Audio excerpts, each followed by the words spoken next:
And action. Gotta step back.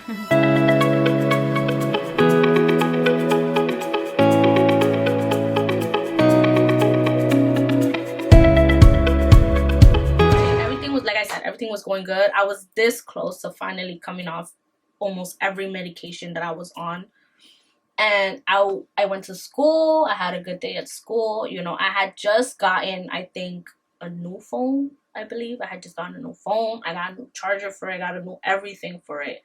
And I was coming home and, like, literally right here, like, on my block. If you know where I live, right by the corner store. There was these group of guys, but I never been scared because my neighborhood has always been like that. There's always somebody at the corner. So it was just like, whatever. I walked through it like nothing or whatever. Everything was fine. I ended up getting assaulted again. And they stole my phone. There was people there, and some guy was like, do you want me to call the cops? And I was just like, at the moment, I was like, no, because I was like, I don't care about my phone. At that moment, like, when that happened, when they were stealing my phone, and, you know, the thing, like, you know, they did hit me, you know, or whatever, I literally, my body transported back to what happened to me when I was 15. So at that time, I did not want the cops there. I was like, no. I was like, I'm like, I live right there at the corner. Like, it's fine. I'm just going to go home. I went home. And I remember at first, I was like, I kept telling myself, like, in my head, I was like, I'm okay, I'm okay, I'm okay, I'm okay. Like, I just kept telling myself, I'm okay, I'm okay, I'm okay. I'm okay, right? And I got home and I told my parents what happened. And then I just still kept telling myself in my head, like, I'm okay, I'm okay, I'm okay. And I was going to be okay, but then I think my dad said something. It was that my dad said something. He was like, he didn't. I know he didn't say anything bad, but he was, after he finished yelling at me, I think he said something like, you know, at least nothing bad happened. You know, they did hit me, but it wasn't like it was really bad. Not enough to leave a bruise. And like, at least in a sense, they just took the phone. Yeah. It wasn't like they kidnapped her or they so did my dad something said worse to her. Yeah, so my dad said that he was like, at least nothing worse happened. And I feel like when he said that, like, I just remember, and I started crying, and I'm like, and I was crying, I was shaking, I was crying, and I was like, it did happen. And I just kept telling him, it did happen. And at that point, it wasn't about what happened to me in that moment. It was about what happened to me when I was 15. And I just could not stop crying. I was like, it did happen. It happened. I'm like, it happened to me. I had a full on. Yeah, I remember breakdown. You told Dad you were crying. You were like, Dad, I felt like it was going to happen to me again. Like, yeah. And you started like crying like a baby. And yeah, stuff. I like literally broke down. Yeah. Like I just... you felt like it was going to happen to you a little bit. And I feel like in that moment, that's why I did not want the cops there. Because like I said, I had no faith in them whatsoever. So I just, in that moment, I felt like everything that just happened to me when I was 15 was going to happen to me again.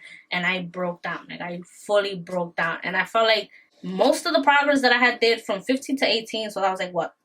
Those 3 years went down. I felt like that, me getting assaulted again was just like, it was like I was here. And then I came back to where I was. Maybe a little bit higher. But it literally dropped again. But it wasn't as bad as it was anymore. Because I remember that same night, I knew I wanted to hurt myself. But the last time I had hurt myself, I was 15. Yeah, I think it was. I was 15. So that night, again, I felt that like strong. It was like an addiction, I guess you can kind of call it, because I felt like I had to do it in that moment. That urge to just hurt myself.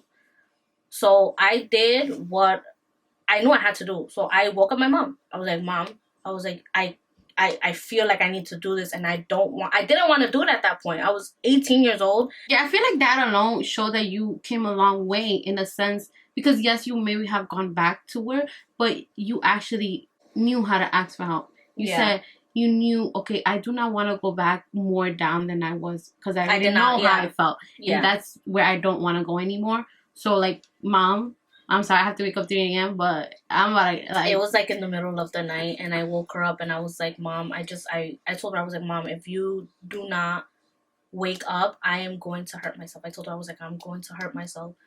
And I remember she got up, and literally, I was pacing the whole time, from my room to the kitchen to the room to the bathroom. My mom put away the knives. My mom put away the knives. My mom I think I forgot. She put me in my room, And while she put me in my room, she grabbed all the knives. Like, anything that was sharp that I could hurt myself with, she put it away. And that day, my mom did not sleep that whole night. And I remember once I finally fell asleep, she went to sleep. And when I woke up the next day, she asked me what I wanted to do. And I told her, I was like, you need to put me in a hospital right now. Because if you don't, I cannot promise you that you are not going to go another night how last night went. That was the last time I was in the hospital. When I went, then they asked me, like, what happened? Because I was going so well. I kept going to the same place that I was before. Yeah. So they were like, what happened? And I told them, I was like, I got, assaulted, my phone was stolen. And I feel like it was just something I needed. Because I know at home, like, even the little things that you don't think you can't hurt yourself with, you actually can. And I needed a place that was secure, that I knew that I was not going to be able to do that.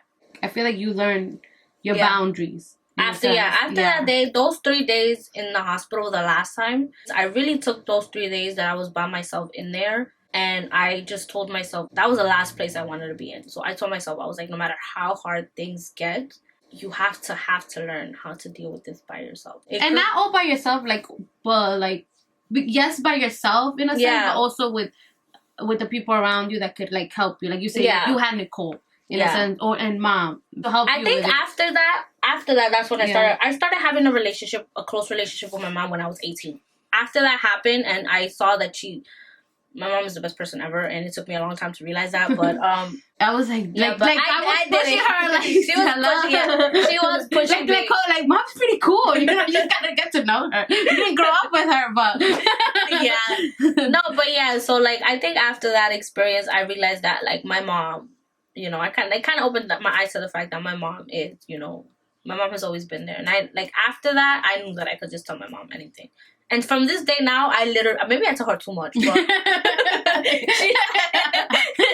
like between me and my mom, there's like no secrets. I feel like after that last time, it really was an eye opener for me. Like I know from that point on, I never wanted to hit where I was again. And I put myself into my therapy. I put, like, even things that I didn't want to do. So I did things that I didn't even like doing. I went to group therapy sessions that Nicole recommended me to do because she wanted.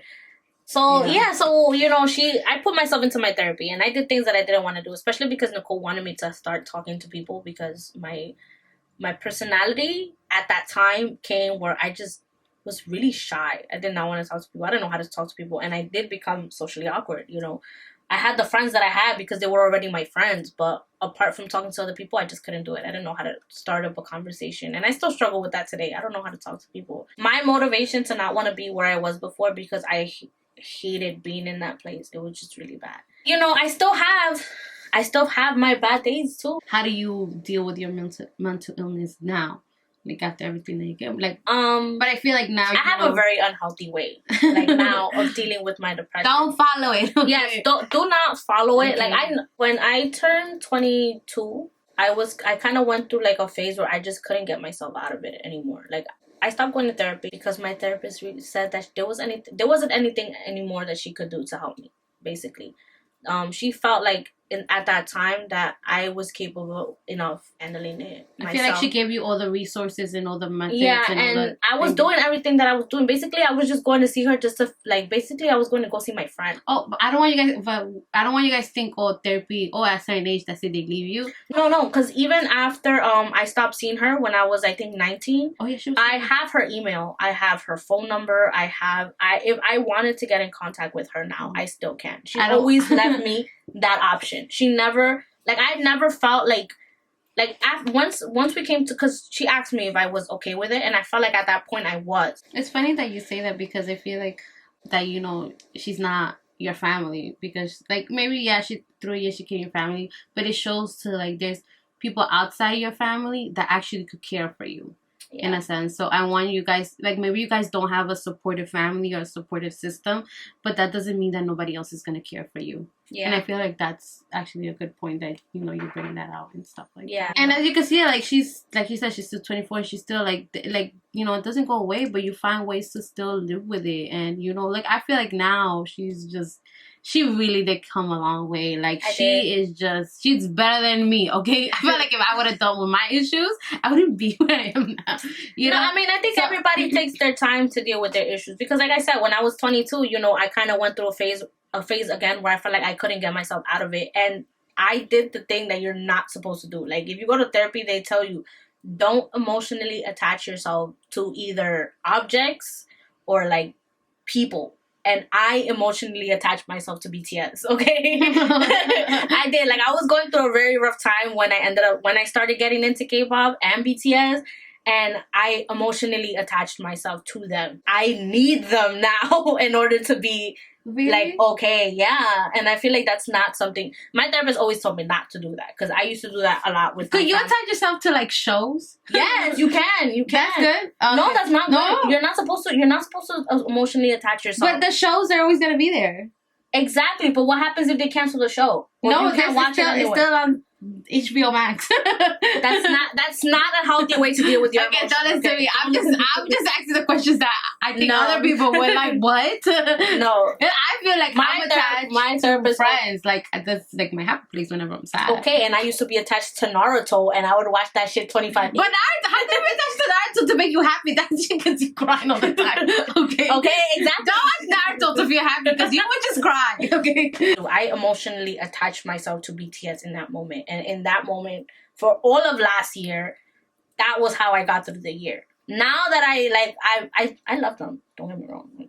I love them. But I'm not emotionally attached to them as I was a year ago. I started this year off trying to push myself out of that. Like, I cannot emotionally attach myself to these boys, because one day these boys are not going to be here. Like, I kind of let myself do that because I needed it. Like, if you need to do that for a certain period of time, attach yourself to something in order to feel okay. To help you cope. It's fine. Yeah. It's fine. But just don't stay onto it. Like, you have to know when it's time to, like, okay, you know, it helped me. I'm out of that. In that moment, I was in a hole. I got out of the hole. I know I don't feel like this anymore. You know, they kind of pushed me into the direction of, like, you're going to be okay again. So I was like, okay, that's it. I was like, I have to start getting myself. I can't depend on them anymore, even though they tell me I can. I know I can't. You know, I feel like you gave a lot, and it's a lot. Yeah, it's good. A lot. It's good. I like that you showed, because I know you went through a lot and everything going now, and you're still dealing with it. And I feel like that's the point. Like, don't think that this is something you're gonna get cured, and there's something you just have to learn how to deal with what it is that. I mean, for me, the way that I see it, I feel like I'm always going to have depression. I feel like, you know. I feel like, don't you always? Does it ever go away? Is there even a cure for that? I feel like people learn how to just. I feel like people learn how to manage it. Yeah, manage it. Like you learn, therapy taught you how to, your trigger points or your coping things and stuff like that. So yeah, I don't honestly, I don't know. In my opinion, I don't feel like people are ever really cured from. In my opinion, like, the way that I see it, I constantly, every single day in my own head, have to have a battle with, like, you know, the demons in my head, you could say. I always have to deal with that. I always have to deal with the little voice in my head kind of telling me that all that negativity that I have, I always have to, like, deal with that alone in my head. Personally, for me. That's why I feel like, you know, I'm always going to have depression. I feel like that's something I'm always going to have to learn how to manage and learn how to, I guess, suppress. And it's like an everyday battle for me. There's still days. I'm telling you, it's okay to have days, you know, where you don't feel. Because just recently, I had like a whole week where I just couldn't get out of myself. But I needed that week. I needed that week to kind of feel that. It does get tiring every day fighting yourself in your head. So I feel like I needed that week to kind of just, like, let me just feel what I need to feel and then get myself out of it. And I already know myself to the point where it's like, I know my time limits. I know if I can't get myself out during, like, a certain, let's say it's a few days, a few weeks, I know if I can't get myself out of it, then I know that there's something wrong because I'm not able to get myself out of it. Once I let myself feel all of that, I know, okay, now you can't fall back into that. All the progress I've made, I don't want to throw that in the garbage. So yeah. I, like, had that week, and then that whole week I got up and I just, again, same thing in my head, you know, just kind of taking all of that out and just. Yeah, that's also a good point that you're making, because it's like people feel like, okay, now I'm up there. Like, they feel like they can't feel because they're going to go back down. No, and I feel like you gotta let yourself drop sometimes. Yeah. You just have to learn how to pick yourself back up after you drop yourself, you know. I feel like you shouldn't feel ashamed. You have to ask for help or feel the way you feel. You know, some of us are just a little bit sensitive. And it's actually a real thing. When with that, I think when Nicole was kind of, like, explaining it to my parents the first time, she did show them, because they did x-rays on my brain. there's actually a difference in your brain for people who have depression. Like for normal people and for people who have depression, there's like a really difference in your brain and how your brain works. But they were trying to get the point across to my dad, because my dad was just like, he wasn't getting it for a while. But after like my therapist showed my dad the difference between my brain, because they had a picture of my brain and somebody else's brain, I think that kind of clicked for him. He was like, why does her brain look like that and theirs doesn't, you know? There's like a whole thing like somewhere in this area where it's just my brain doesn't function the same as everybody else's. Yeah. You're always going to have someone that it's harder for them to understand. And I feel like that's okay. Eventually they will get there. And even if they don't, then it's just, you gotta learn how to, because I've come across people to deal with that. Yeah, I've come across people who still think that what I have is not real. Like they just don't get it, and they don't think it's something that's. Or you're gonna come across people that all of a sudden they get it because it's happening to them. So. And then that's when they want to be sympathetic towards you. I used to get angry when I met people like that, because it's like at the time when I wanted that support, you didn't want to support me, and now that it's happening to you or somebody that's close to you. All of a sudden you believe it. It used to piss me off, because it was like at the time I needed it, you know, my mom needed it, my sister needed it, and nobody gave it to her. But I came to the point where it was like, you know what, everybody's gonna learn at their own pace, and if they do learn, that's great. I'm so glad that you were able to see that this is not a joke and it's something that's real. I know it's real, and I know because I lived through it. Like who wants to pick to live like that? You know, it's very hard. Like I've met some people who think that none of that is real, and it's like, you really think people wake up every day wanting to be this way? Like, seriously. Like, out of all the things that they could be and feel, you think they wake up wanting to feel like that? Yeah. Like, I don't understand them. I don't get it. But it's like, you know, to each their own. I think my thing is just to be a little bit more open. Because even though, like I said before, our family didn't understand it, I felt like I was, like, open to, okay, just because I don't understand how she's really, is like, I'm going to share your feelings out. It's like, it's going to be hard for me, but I want to have that little openness to understand. Yeah. And I feel like if the parents or the mom didn't have that, and I don't think you would have been able, maybe, but it would have been harder. Maybe. For you, if they didn't have that openness to, like, learn. My mom had that openness, because it took my dad a really long time to realize that I actually was suffering from something. My dad, it was hard. I think they had to show him the picture of the brain. Apart from the fact that they had to show him the picture, I think for my dad, it also clicked when I was in there the second time, for like the longest time. It clicked for him then, because he was just like, wow, like my kid really does not want to be here, you know, and she would do anything not to be here, and now he just wants to keep her. I feel like it traumatized my parents to the point that they don't want her to leave anywhere ever. Yeah, in a sense, and I don't blame them, you know. Like I think that's also something you have to you understand with the people around you, you know. Like there are certain things that I get annoyed with my parents for, but I cannot blame them for. Like my mom, when my depression was really bad, I had this habit of sleeping all day or taking really long naps. So when I'm okay, I don't nap. I'm not a person that naps. But if I take a nap today, I can guarantee you my mom is going to ask me what's wrong. She's just like little things like that. She'll be like, why are you taking a nap? Like, she'll question me. And it's for anybody, it'll be like, oh, she's just taking a nap. But for me, if I'm napping, there's something wrong. Yeah. And I also, like, coming from, like, a sibling, you ever go through, like, to say you're not going through, but your sister's going through, and you feel like your parents are giving you more attention.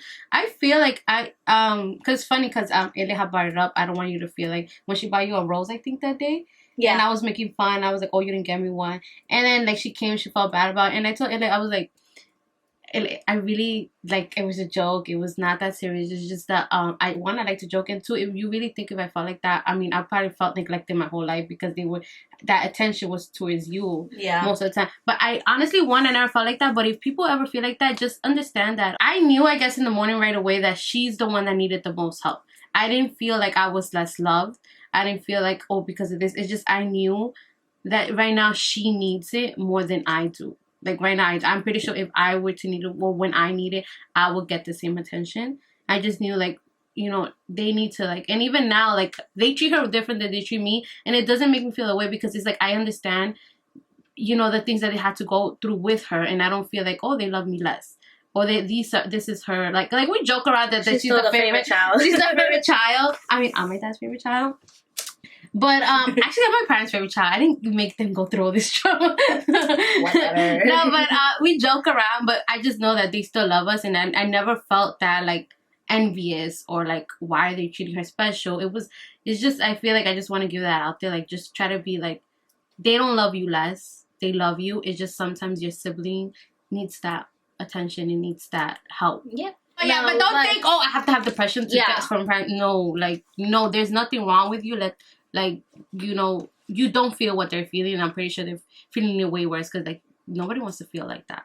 Even with all that attention at that time, I didn't even think my parents loved me. So yeah, so you know, you kind of. Okay, this is the last question. Okay, so we could, you know, I feel like wrap it up. So, how would you advise someone going through something similar you went through? How would I? Because I don't feel like people go through the same thing, but there's similarities to the things that people go through. Like, how would you advise them? And I don't know how to advise somebody when it comes to depression. I feel like depression is so hard because, like how you just said, everybody deals with depression very differently. Like they go through their own, you know, ways of how the depression affects them and how they cope. I think the only thing I could tell you is, yes, take it at your own pace of when you want to talk about it. Don't, like, it took me years to talk about it. Don't feel like you have to tell somebody right away, especially one, because you're not going to know. Like, I didn't know either. Like, you know, I didn't know I had depression when I was 11 until my doctor told me, you know, with everything that I told her. When you're ready to talk about it with somebody that you know that you can tell. Like, you're comfortable telling. And then, go from there, I guess. Go from there. And however way that you want to deal with it from the beginning, it's fine. Okay? It's okay. Like, at the beginning, there is no wrong way to how you deal with your depression. No matter what anybody tells you. If your way of dealing with your depression is taking a nap, and you're still going to your therapy, and you're still going to, you know, you're still taking your medication, or whatever it is that you and your doctor talked about with dealing with it, if at that beginning time you need to nap, take a nap. If you need to, I don't know, spend hours on your PlayStation, stay on your PlayStation. Just from there, like, yes, it's okay at the beginning, but kind of work yourself out of it. Take small steps. Really, really baby steps is the only thing I could tell you. And eventually with those baby steps, you are going to learn how to, like, you'll stop napping less, you'll stop playing your games less, or whatever way that you're doing to cope with your depression, you're going to start doing it less. It's okay to manage it however you need to manage it. You know, just as long as it's not hurting you and it's not hurting anybody else. That's the only advice I could tell people, is just deal with it how you need to deal with it. I don't think there's ever a real right answer. Everybody's just different. Some people actually care. Yeah, if you need to do that, like, if you don't have anybody, if you want to talk to somebody, you can talk to me. Like, I am the least judgmental person ever. I will tell you how I feel about it, but I'm not going to judge you for the way you live your life. Like, if you feel like you need to talk about your feelings and you need somebody, like, maybe outside of your circle, you can always just hit me up. And I'll try my best to advise you, because I feel tell her, I just want to listen. I just texted you so you can listen, or you because you want advice. Yeah, just let me know. Like, let me know if you want me to listen, or you want venting and advice. Yeah, which one? Like, if you tell me I just need a vent, okay, I will not tell you a thing. If you tell me you want advice, my intention is not going to be like it's going to come out harsh, but sometimes it does, you know, if that's just the way that I speak. But I will always let you know at the end, like, I'm not coming from a bad place, you know. And it sounds kind of bad, but it's not bad. It's not bad. And I will always be honest with you. Yeah. You see, I felt like you knew, I wanted it to, like, people to hear your story because I feel like it's very inspiring. And that's what I want to bring to the channel, people's stories, people's voice and stuff. And, you know, people probably could relate to you and what you're going through. Because I know eventually... I hope you don't relate to me. Eventually, I would tell my story, but it's very different than hers. I'm not there yet, but eventually. And it's okay. You'll see that it's just different. If we ever get comfortable enough to talk about our family life, we have two very different perspectives of how we see our family. Hopefully, yeah. We're still very close. Yeah, like, we do. I love her. Like, she's...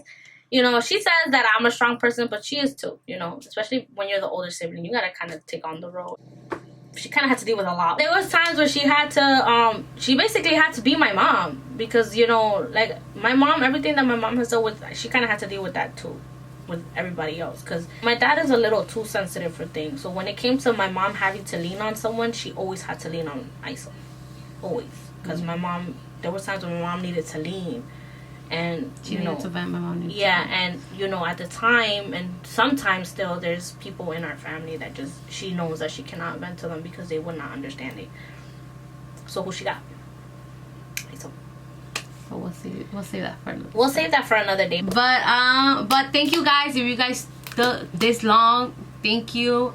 Sorry, my story was so long. Yeah, make sure to subscribe, like, and comment. I will leave her social media on the description just in case you want to reach out to her. But yeah, thank you for watching. Thank you for supporting my second video, and it's just gonna keep on getting better. And hopefully, like my vision, next week we have the cheese talk. If the person that you want to have on comes, because it was supposed to be someone else, but I had to, make.